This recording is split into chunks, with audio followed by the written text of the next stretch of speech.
Welcome to our channel. Rumah adalah tempat terbaik untuk memanfaatkan ruang privasi. Karena itu, selepas aktivitas yang padat, rumah menjadi tempat terbaik untuk menikmati istirahat. Tapi, bagaimana jika rumah tidak menawarkan ruang privasi? Alih-alih ketenangan, lingkungan tempat tinggal itu malah tidak berjarak satu sama lain. Situasi ini bukanlah sesuatu yang menyenangkan untuk diulang. Namun, pembahasan berikut akan membawa kalian mundur berpuluh-puluh tahun ke belakang demi melihat dan memahami Kowloon Walled City di Hong Kong dari dekat.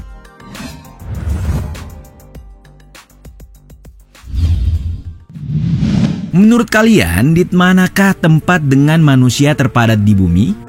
Sebagai perbandingan, kita akan menjadikan Jakarta sebagai tolok ukur terlebih dahulu. Sebagai kota terpadat di Indonesia, kepadatan penduduk Jakarta mencapai 16.937 jiwa per kilometer.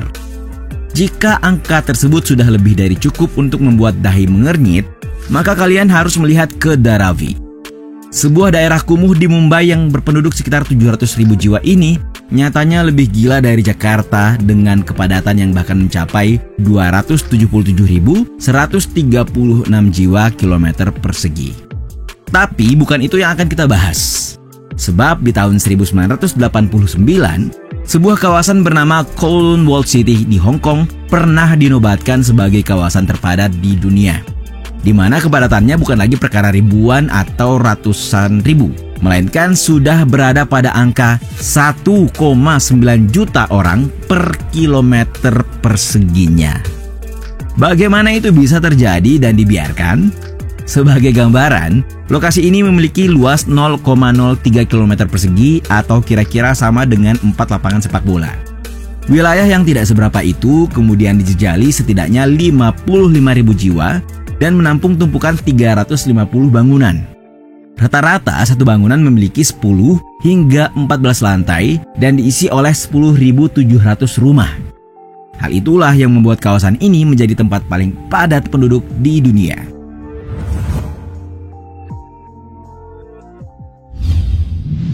Lalu, bagaimana orang-orang ini hidup dalam ruang lingkup serba sempit? Sebagaimana patokan dalam rambu kesehatan, kehidupan mereka jauh dari standar kelayakan.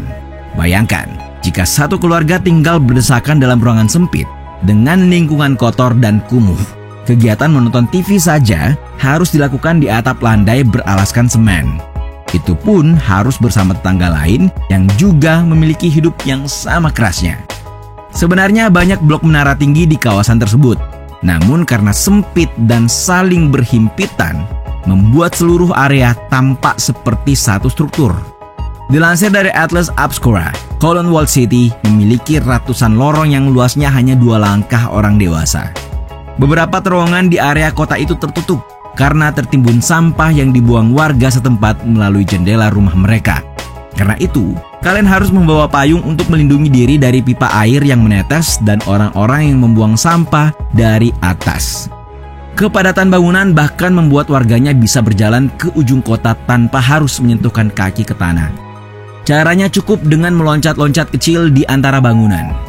Selain itu, meski ada puluhan ribu orang yang bermukim di daerah ini, Kowloon Walled City hanya difasilitasi satu lift saja.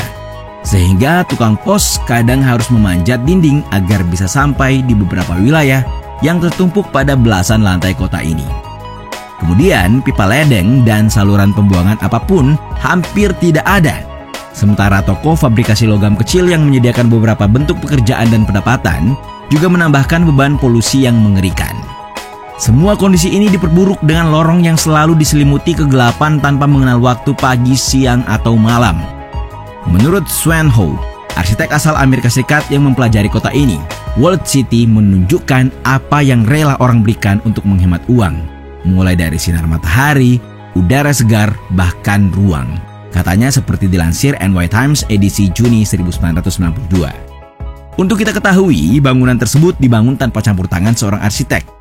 Mengenai alasan, jawabannya akan kita temukan di akhir penjelasan.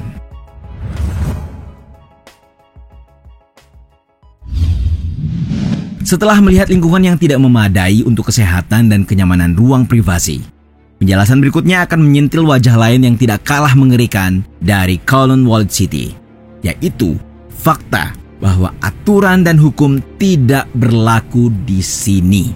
Hal ini pula lah yang mengakibatkan penghuni bebas membangun tempat tinggal sesuai keinginan, yang lantas mengabaikan aturan keselamatan. Tentu saja di luar dari fakta bahwa warga Kowloon Walled City bebas melakukan apa saja. Dalam artian para penguasa daerah ini adalah anggota mafia kejam, mucikari, hingga pengedar obat-obatan terlarang.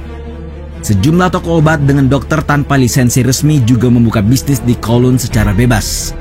Mereka ini adalah para dokter yang tidak mampu membeli lisensi resmi dari pemerintah, sehingga lebih memilih untuk melanggar hukum demi menjalankan bisnisnya. Tidak heran jika Kowloon Walled City kemudian dikenal sebagai surganya para penjahat.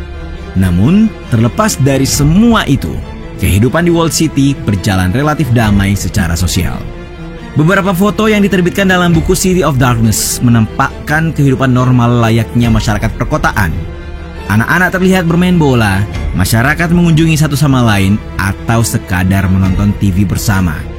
Ya, kehidupan keras membuat para penghuninya menjalin ikatan kuat untuk menolong satu sama lain. Kebanyakan penduduk pun sebenarnya merupakan warga biasa yang taat hukum. Banyak dari mereka terlibat dalam kelompok masyarakat untuk mencoba memperbaiki kehidupan di Walled City.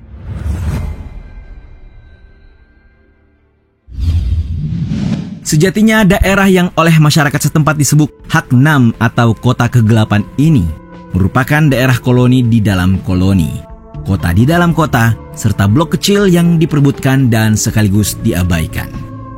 Tadinya kawasan ini menjadi pos militer Tiongkok, namun saat bangsa Inggris mengklaim Hong Kong di tahun 1898, Kowloon Walled City ditelantarkan. Selanjutnya, terhitung sejak tahun 1950 hingga tahun 1970-an, kota diambil alih oleh kelompok mafia triad. Mereka adalah 5 geng triad, yakni Raja Yi, Son Yeon, 14K, Wu Xingwo, dan Chai Ho Choi yang mengambil alih kota. Dan sejak itu, Kowloon terus berkembang ke arah negatif. Berbagai jenis kejahatan dapat ditemukan setiap saat, mulai dari kejahatan ringan hingga pembunuhan kejam. Sekaligus Kowloon Walled City menjelma jadi pusat rumah bordil, kasino, dan opium. Bahkan setelah dominasi triad, daerah yang dibangun untuk mengawasi lalu lintas opium ini berubah menjadi pusat perdagangan narkotika di Hong Kong.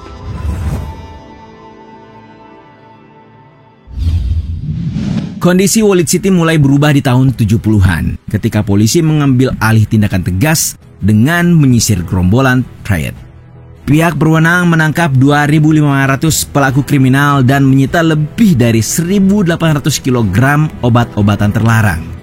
Sejak saat itu, Kowloon Walled City mulai sering dikunjungi badan amal, masyarakat gereja, dan layanan publik seperti pengiriman surat, serta air bersih pun perlahan mulai masuk. Namun, usaha ini tidak lantas menyelamatkan nasib kota yang diputuskan akan dihancurkan pada tahun 1987. 7 tahun kemudian, tepatnya di tahun 1994, kota ini sudah tidak ada lagi. Setelah penduduk digusur, tanahnya lantas berubah menjadi apa yang sekarang menjadi Kowloon Walled City Park, sebuah taman cantik yang menampilkan sebuah pameran tentang sejarah Walled City. Meski telah hilang, namun Kowloon Walled City tetap hidup dengan diabadikannya ia ke dalam film Batman Begins tahun 2005, di mana settingnya dinamai Narrows yang berbasis di Walled City.